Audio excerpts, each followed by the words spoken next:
Hey everyone, how you doing? Welcome back to Characters Explained, a series where I cover characters from the game Battle for Neighborville. And in today's video, we'll be taking a second look at one of the more mediocre characters in BFN, that being Imp. So without any further ado, let's get right into it.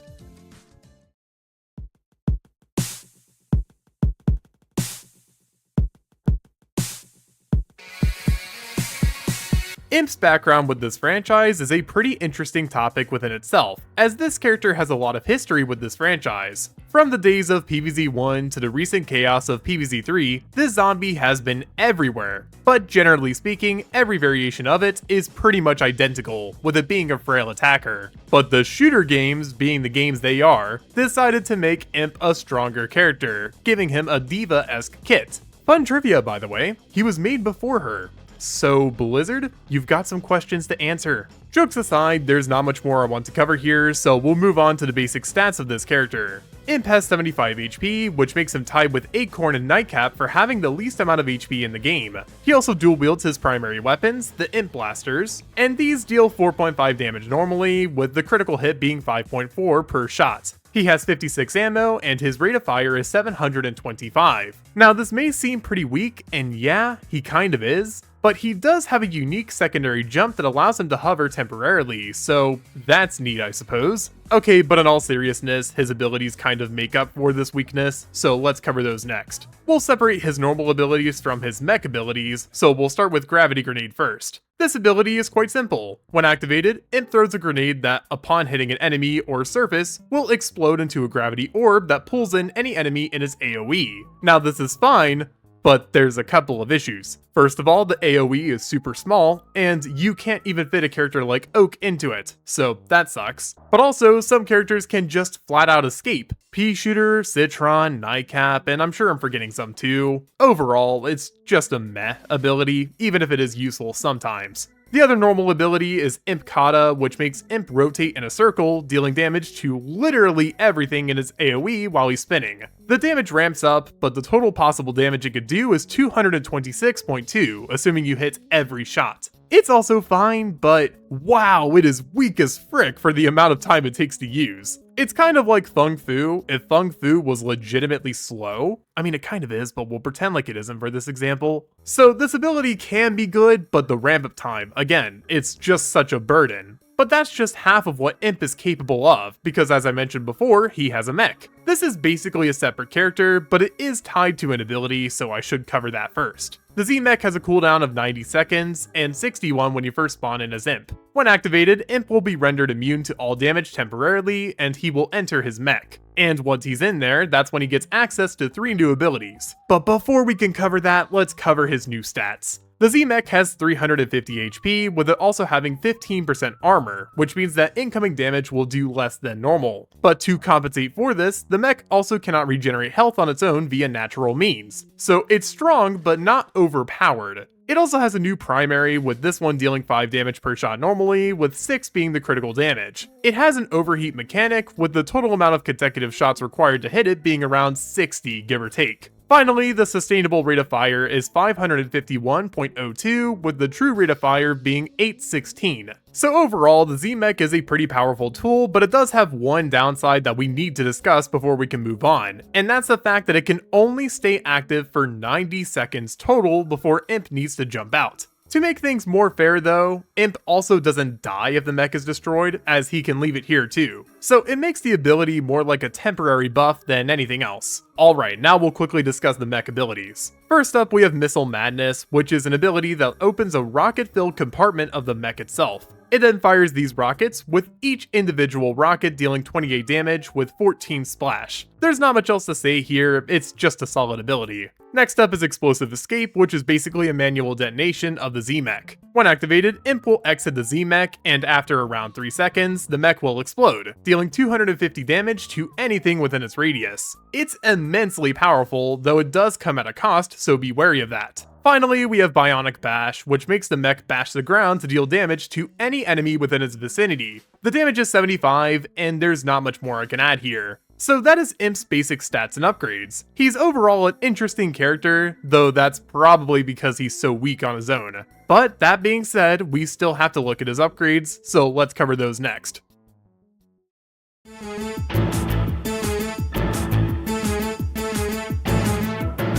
So Imp's upgrades are an interesting bunch. There's quite a few here that are just kind of meh, but there's also some that are pretty good, so let's cover them all. Starting with his base upgrades, first up is Butt Booster Blaster. This upgrade doubles your second jump's duration, and that's all there really is to it. This can both be better and worse than your regular second jump, it all depends on the situation. But generally, for 1 upgrade point, it's not all that bad. I'd recommend using it. Next up is Arm Day, which basically reduces the recoil Imp has with his primary by 25%. It might not seem like a major difference, but when you use Imp for mid-range combat, you feel it. This just makes Imp feel way more consistent, and I'd actually say it's pretty good. Finally, we have Mech Hunter, which reduces the cooldown on your Z-Mech by 5.5 seconds over 2 seconds whenever you deal a little bit of damage. This upgrade is good, but it's pretty pricey. And frankly, you don't need the mech all the time with this character. I'd say the 90-second cooldown is already fine as is, so this kind of feels pointless.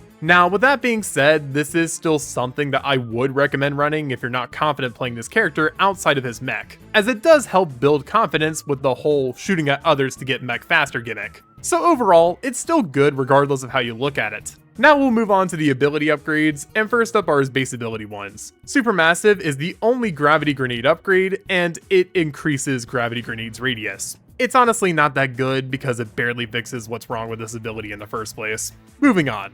Imp Kata has 2 upgrades here, those being Ripcord and Centripetal Force. Ripcord increases the rate of fire of Imp Kata by 25%, and Centripetal Force doubles your speed and allows you to jump while using the ability. Both upgrades are pretty good, though if I had to choose one over the other, it would be Ripcord undeniably. Not only is it cheaper, but it's also more universal in my opinion, and that's due to how much better it makes Imp Kata. But regardless, both upgrades are still good, and I'd recommend trying both. Finally, we have the mech upgrades, and these are a doozy. Multiplying Madness is first, and this upgrade reduces the cooldown for Missile Madness by 4 times for a couple of seconds for every kill you get with the ability. Super simple, and it's honestly really good for consistent damage too. This one's good. Pod Powered is next, and it just gives you a speed boost when you manually detonate your own mech. Okay, I'm gonna actually give you guys a good reason to not use this one. Imp can very easily escape his mech when needed. So why does he need a speed boost? He doesn't, exactly. We're moving on. Finally, we have both Bionic Bash upgrades, and these are pretty good, I can't lie. Aftershock is first, and this one makes any enemy hit by the ability get launched in the air. And when I say launched, I mean it. Look! They're actually floating, it's insane.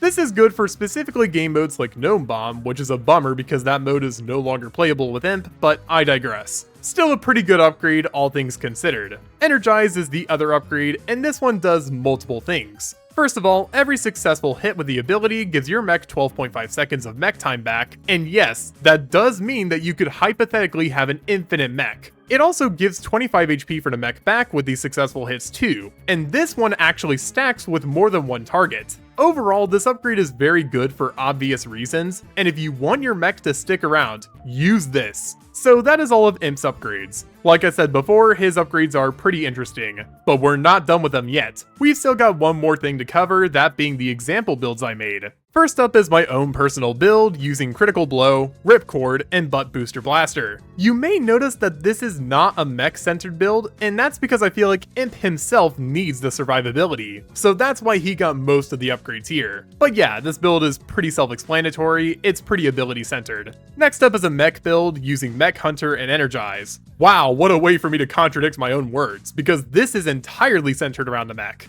Does it need it? No. But is it interesting? Yes. Finally, we have what I like to call the pizza delivery build, using Mech Hunter and Critical Blow. Now, what does this do? Well, you get your mech faster by earning critical vanquishes and dealing general damage. Then you walk into an area and you make your mech a bomb. Rinse and repeat, and I think you get the idea. So that is Imp in his entirety, basically. And with all of that covered, I think it's about time I give my own 2 cents on the character. Imp is overall fine. He's not a bad character by any means, though nobody in BFN is, so that's not saying much. I think as a whole package, he's overall one of the weaker characters, but that's not necessarily his fault. I think it's more so a case of the BFN blues, as I like to call it. I may make a video on this in the future, but this game nerfed some characters who were once really strong into just being mediocre. It's interesting, but again, future discussion. And with that, I think I'll be ending this video here. Thank you all so much for watching until the end, I really do appreciate it. And since you're here, I'd like to ask you,